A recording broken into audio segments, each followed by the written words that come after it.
Hey, hello everybody, and I got my first question of the semester, and it happens to be problem number 5. Actually, it was a little narrow in that. It was the harder one, it was 5D. But I thought maybe to warm me up and warm you up, I thought, why don't I just do number 5 and then just kind of do the whole thing and give me some reminders of how to do these videos and uploading them to YouTube and send them out. So let's go ahead and call this page number 1. And let's do, of course, number 5, and we'll build up to the main question, 5D.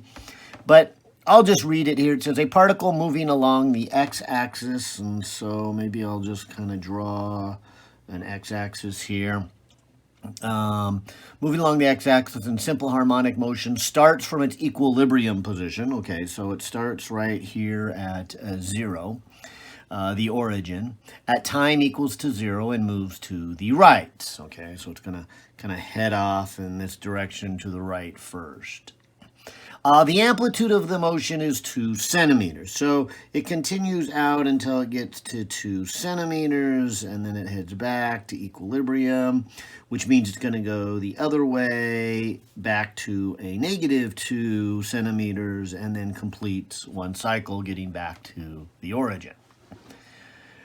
And it says, of course, it's, how did it say it? Time equals to 0, it moves to the right. The amplitude is 2 centimeters, and the frequency is 1.5 hertz. Okay. A. Show that the position is given by this equation. All right, so one of the things that hopefully you got out of all that math and all the lecture here is that this is the general solution for an object in simple harmonic motion, where omega is called the angular frequency, and it's related to the, I'll call the linear frequency or real frequency by 2 pi f. So this would be 2 pi times the frequency of 1.5 that's given up here, and so this becomes a 3 pi. Now, A is the amplitude, and they made that pretty clear. It was just 2 centimeters. So that information alone says x would be 2 in units of centimeters. And I'm going to write cosine of 3 pi plus phi. But I think this one might be easier to write instead of a cosine solution, a sine solution. Remember when we go through that derivation, it was the second derivative, and both sines and cosines work. So we said, well, let's just call it cosine, and we can put a phase to make it a sine if we wanted. But we could have likewise just done sine and add a phase. Here's why I say that, is because if I'm doing a graph here, and forgetting sine or cosine, but I just go right to this picture, they said it starts from the origin and goes to the right. That means it goes positive first and then angles back.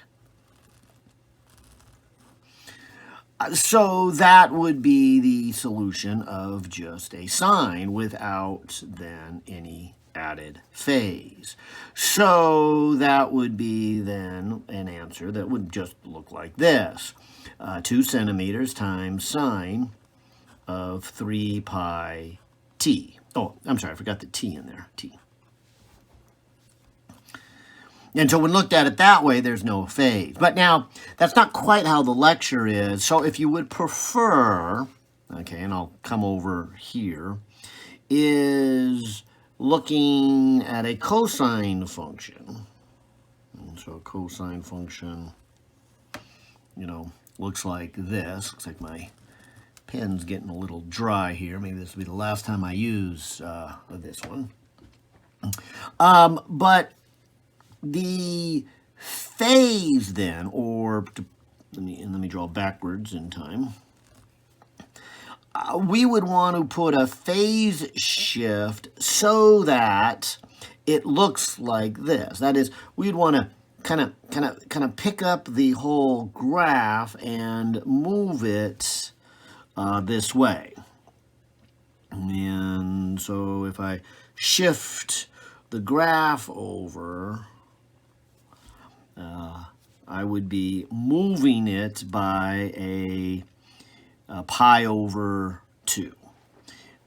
Or I guess put another way here, if you kind of remember your algebra, if you have, a function f of x, and if you want to shift it on the x-axis by a, you would go x minus a.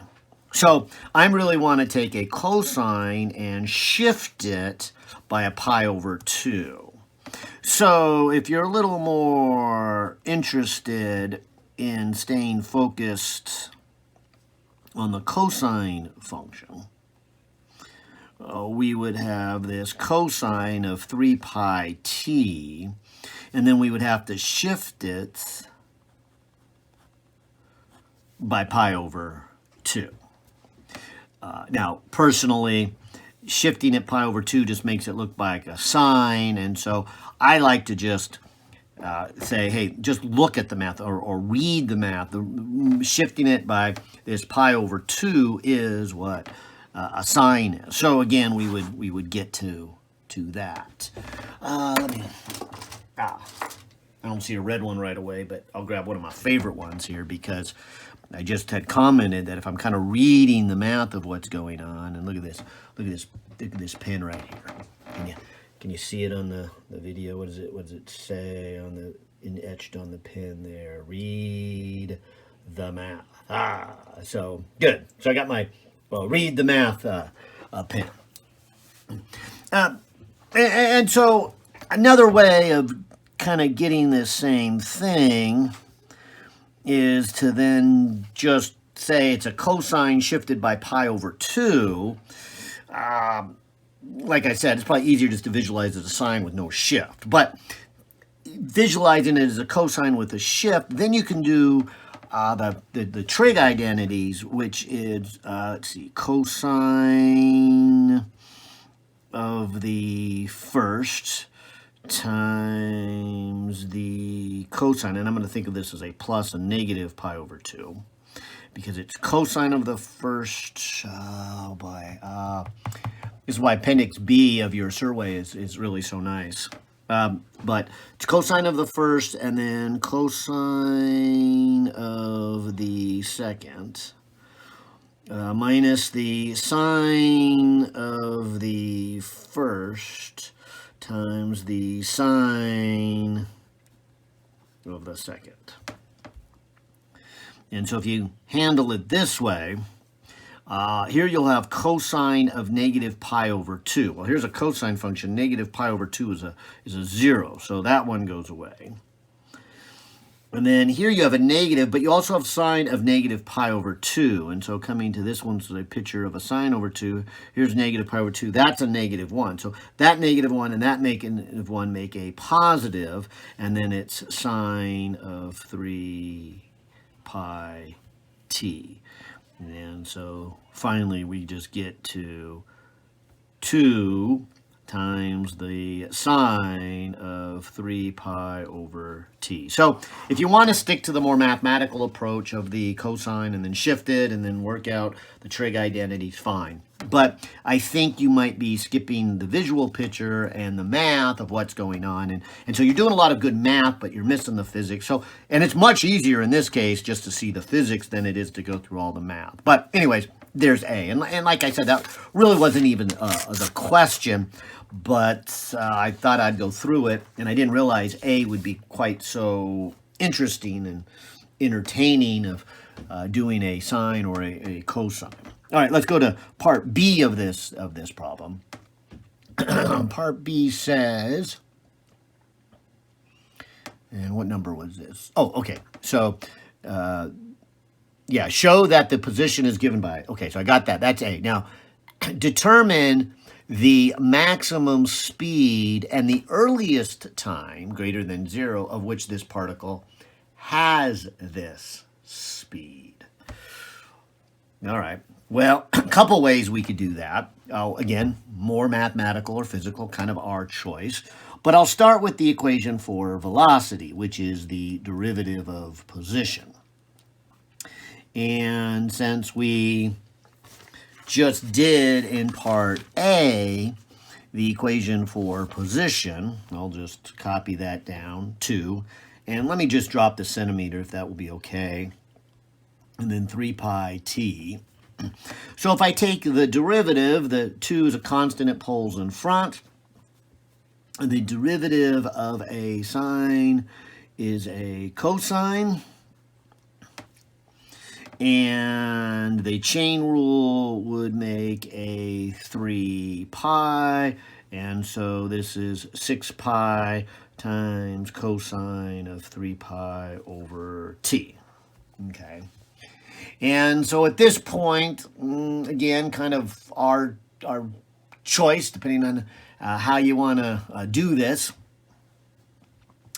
But the cosine function looks like this. It is a 1 at 0 and arcs down and comes back here. And so it changes with time. So it goes from a +1 to a -1. So you're taking 6 pi and you're multiplying it by some number that is really between a -1 and a 1. And so it's going to be its most when this is 1. Okay. Of course, in terms of magnitude, and actually, hang on here. Did they ask, I need to read this, for speed or velocity? That might be important here. Determine, oh, it's maximum speed. So speed doesn't worry about direction here. So that's important because I was just about to say that would be right here on the graph when cosine equals 1. But numerically, it would have a velocity of a -6 pi when it gets right here on the time axis, where it is a -1. And since they asked for speed, not velocity, I'd have to say that is the maximum speed, because speed is just the absolute value of velocity. So its maximum is the 6 pi. And it occurs, and there's a couple ways we, can do this. In fact, hang on though, let me grab my calculator. I like decimals here, so 6 times pi is 18.8. So 18.8, and this would be in units of centimeters per second. So there's the value of it. And let me jump back to the question, because did it want the value or did it want to know the time that it did that? The maximum speed at the earliest time greater than 0, and which the particle has.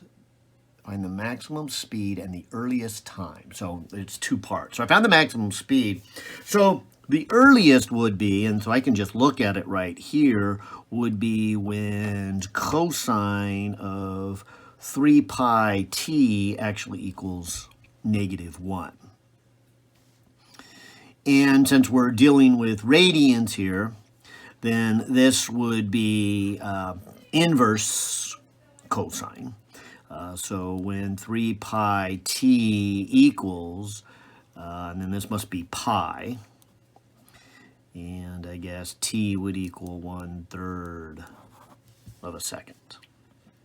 So there's the value, and there's the moment in time. Now, if you take a little moment and think about the physics again, the time would actually be really easy to do because the object goes fast at its equilibrium, it moves out, slows down, comes to a stop at its full amplitude of 2 centimeters, and then returns and goes faster, faster, faster, faster, and goes the fastest at equilibrium again, and then slows down until it gets to a -2, and then goes faster and faster and faster. So it always has the maximum speed right there at the equilibrium. And of course, it is going positive or negative depending on what part of the cycle. So in terms of velocity, there's a maximum and a minimum. But in terms of speed, both of these going to the right and going to the left are each positive, and or the absolute value is positive, and so that's its maximum speed. So knowing that and looking at the physical picture, you might do something like this. You know the frequency is 1.5, which might be easy to write as 3 over 2. And since the period is the reciprocal of the frequency, the period is 2/3 of a second. Now, the reason that's important then is because as this thing goes out and comes back, that's a half a cycle. That's half of a period. So if the full period, excuse me, is 2/3 of a second, the time where it reaches this maximum speed going backwards must be 1/3 of a second, because it would be half the cycle. Remember, the period is 2/3. That's what I got from the frequency. And so looking at the picture, I would want half of that. So I could have easily gotten the time it takes to get to its maximum fairly easy by just putting 1/3. In fact, once I knew that, then I could just easily come up here and put it in that equation, and it would go 6 pi. And I don't even know if there's a point in even calculating this, because, again, just looking at the physics, I know this number out in front is the biggest one. So it's just 6 pi. But nonetheless, I could put cosine and then 3 pi and then put in this time of 1/3, which then, of course, gives me cosine of pi. And cosine of pi is -1, and so the velocity is -6 pi, and then take the absolute value to get the speed, and we're back to 6 pi. So there's a lot of ways of getting that 6 pi. Of course, we always had to take that derivative. Although, I guess to be quite honest, we could have done something like this too. In the book, the author worked out the maximum speed and said it was the amplitude times omega. So we could have just, without even really taking the derivative, of course, this is where the author got it, so it's really kind of doing the same thing. But we could have put in our amplitude of 2, and then this would be 2 pi f, where, again, f is the what was the frequency, 3 over 2. And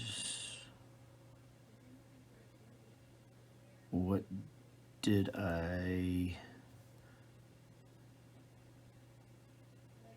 mess up here? Because that would cancel and give me an 18 pi. Oh, that's, yeah, can't even copy that down right. That's where I messed up on. Okay, just a 2. All right, and then it's the 6 pi. Okay, good. Sorry about that little brain fart. Probably because it's late on Monday, and I did 2 labs today, so made good progress here on our first day and answered a bunch of emails here. Anyways, again, I haven't even really got to the heart of the question yet, so let me keep working on that. Page 3 here. Okay, and so off to part C, and part C says, what is the maximum acceleration in the earliest time?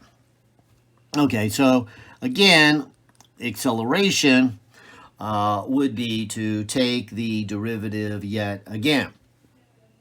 And so this would be the derivative of the velocity, and the velocity we just said was 6 pi times the cosine of 3 pi over t. So when you take that derivative, I'll just pull the 6 pi out. Derivative of cosine is a minus sign. Let me give that a thought here for a second. Cosine looks like this, would be 0, -1, yeah. And then the chain rule would give me another 3 pi. So that would be 3 times 6, 18 pi squared with a negative and a sign of 3 pi over t. And this one, again, asks very, very carefully here. It says the maximum acceleration. Now, again, maybe I could do this one by math, or maybe I could do this one by physics. Probably best to show you both. But it's starting here, and it's going out here to 2 centimeters, arcing back, coming around to negative 2 centimeters, and finishing its cycle. And we know that the force from a spring, from Hooke's law, is minus kx. So we get the most force when we have the most stretching of the spring.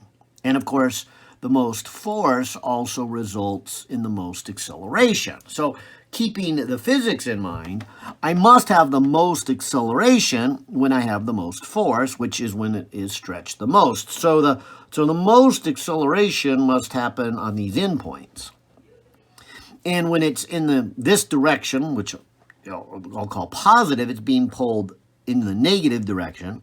So you might say that's the maximum negative value. They're not asking for absolute value. It's not like speed. They're actually asking for acceleration. So they really want this value. And so when it is at this location right here is when we're going to have the most acceleration. But again, this would be something along these lines where if I were to plot the position as a function of time, it started here at 0, it went up to 2, it dropped back to 0, and then went to here. So yeah, so when it's at a negative, its position is at a negative 2, is when it's going to have its most acceleration. And so the sine function at this point is negative 1. And that actually looks perfect right there. See, sine of negative 1. If that function right there is negative 1, with that negative gives me an acceleration, I'll call it acceleration maximum, of 18 pi squared. And of course, it would also mean that the sine of 3 pi over t would equal negative 1. And so if you take the inverse sine, you get 3 pi t over, and of course it has negative 1 at, let's see, this would be half a pi, 1 pi, 1.5 pies, so 3/2 pi. And so the pi would cancel, the 3 would cancel, and you're left with a time of 1/2 second. And so again, that's if you bother to take your own derivative. But like I was showing you in B, you could just as easily have done something along these lines.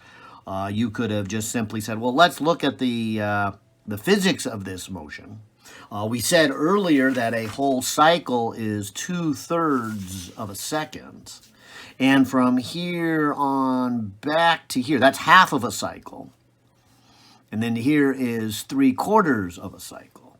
So we're looking at 3/4 of a full cycle.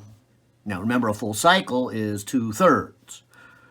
And so that would be 2/4, or 1/2 of a second. So I kind of like looking at the physical picture and coming up with the 1/2 a second.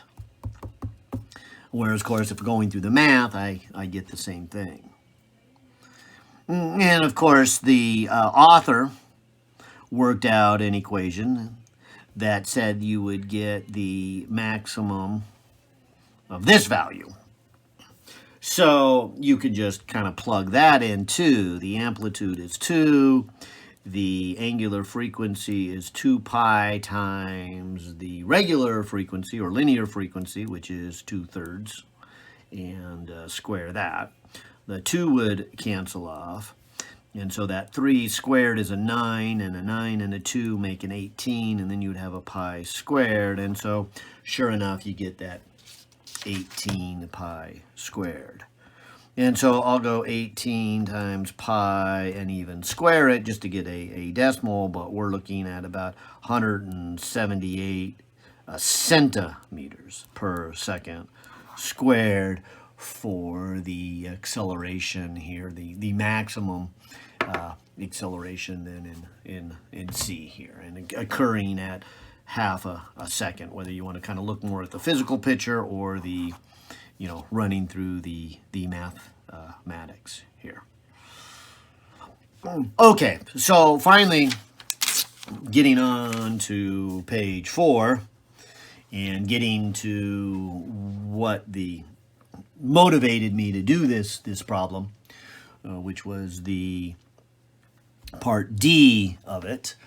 And part D says the following.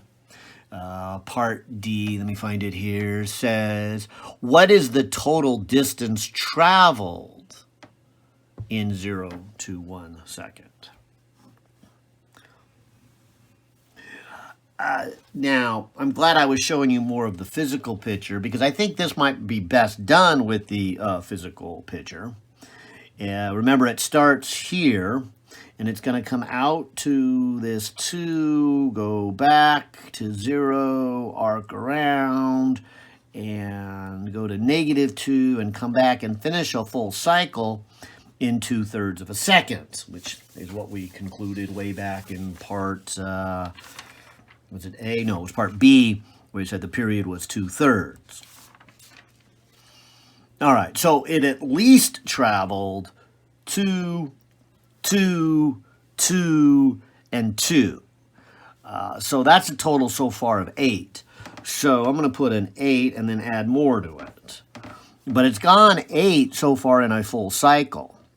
And we've got more to do. That's only 2/3 of a cycle. It has another 1/3 of a cycle to go to make a full 1 second.